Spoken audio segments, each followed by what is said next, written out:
गिरफ्तार किया गया। गिरफ्तार करने के साथ साथ आग्नेयास्त्र के बारे में भी पूछताछ की गई, तो उसके निशानदेही पे ये 3 हथियार बरामद हुए, 2 कट्टा और 1 पिस्तौल, और 3 अन्य व्यक्तियों को भी हिरासत में लिया गया।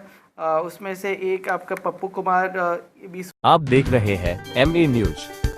नमस्कार, मैं नीरज। खबर है राजधानी पटना के पुनपुन थाना अंतर्गत, जहां एक बर्थडे पार्टी में कुछ असामाजिक तत्वों के द्वारा हथियार के साथ फोटो खिंचवाकर फेसबुक पर पोस्ट करने का मामला प्रकाश में आया। इस मामले को लेकर पुनपुन बाजार के व्यापारियों में दहशत का माहौल बन गया। जब इसकी सूचना पुनपुन थाना के SHO बेबी कुमारी को मिली, तभी त्वरित कार्रवाई करते हुए अपने दल बल के साथ छापामारी किया। इस दौरान अभियुक्तों को दबोचा और 2 देसी कट्टा 1 पिस्टल बरामद किया। इस पूरे मामले पर सिटी SP पूर्वी परचे कुमार ने क्या कुछ कहा, देखिए हमारी पूरी रिपोर्ट।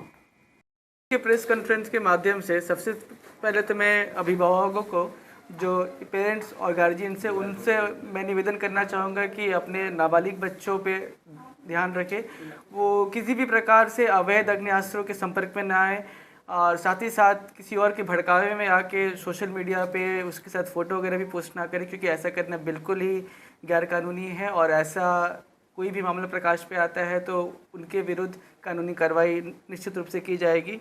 ये ऐसी उम्र होती है जब बच्चों का ये बहकना काफ़ी आसान होता है।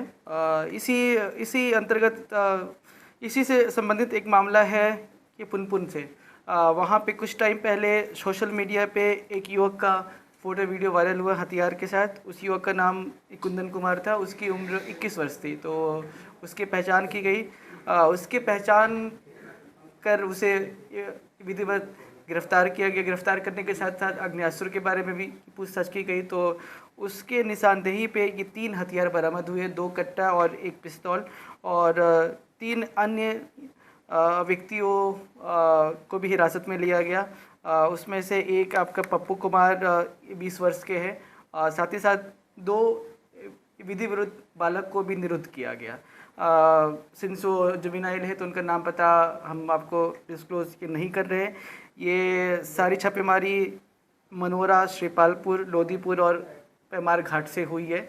और यह मामला भी प्रकाश में आया है कि कुछ और बच्चे भी हैं जो ये सब आग्नेयास्त्र लेके फ़ोटो वगैरह खिंचाए। अगर उनका भी फ़ोटो सोशल मीडिया पे आता है तो उनके खिलाफ़ भी हमें कार्रवाई करनी पड़ जाएगी।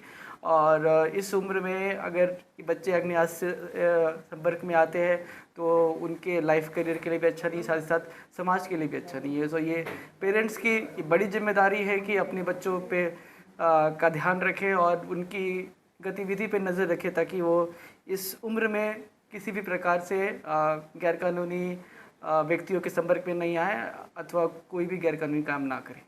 ये गैर शौक से देखिए, अभी तक इन चारों में से किसी का आपराधिक इतिहास तो हमें पता चला नहीं है।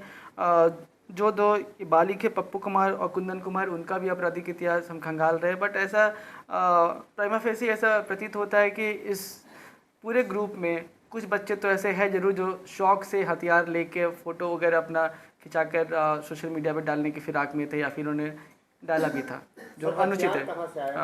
जी, हथियार के स्रोत के बारे में भी हमें कुछ पता चला है। FIR में कुछ और व्यक्तियों को भी नामजद किया गया है जो हथियार के स्रोत हो सकते हैं। और अभी ऐसा ये पता चल रहा है कि वो स्टेट के बाहर है, तो उनके विरुद्ध भी हम कार्रवाई करेंगे। उनके विरुद्ध भी हम और सूचना संकलन कर रहे हैं और उनकी भी गिरफ्तारी की जाएगी। नहीं सर, इन लोगों ने बताया कि हथियार जी, हथियार के स्रोत के रूप में एक व्यक्ति का नाम आया है जिसने इन्हें हथियार दिया था, तो उनके विरुद्ध भी हम कार्रवाई कर रहे हैं। पता था कि ये लोग वीडियो बनाएंगे या फिर किसी आपराधिक ये इस मामले में स्थिति स्पष्ट नहीं है, क्योंकि जैसे जो 4 व्यक्ति गिरफ्तार हुए उसमें से 2 व्यक्तियों की उम्र तो 20 और 21 साल है, तो वो निश्चित रूप से कोई आपराधिक कांड कर सकते थे। बाकी 2 जो जुवेनाइल हैं वो 8th और 9th क्लास के बताए जा रहे हैं।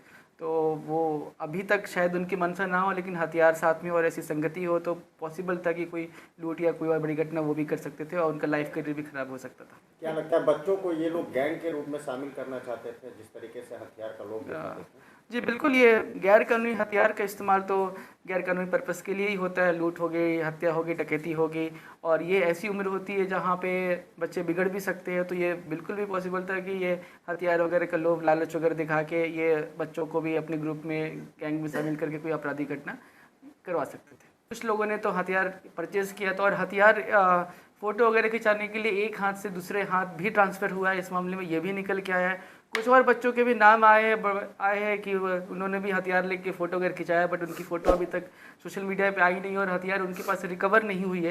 तो मामले की संगीनता को देखते हुए अभी हमने उन बच्चों पे कार्रवाई नहीं की है, बट आगे अगर कोई और ठोस एविडेंस निकल के आएगा उनके खिलाफ तो उनके खिलाफ भी कार्रवाई की जाएगी।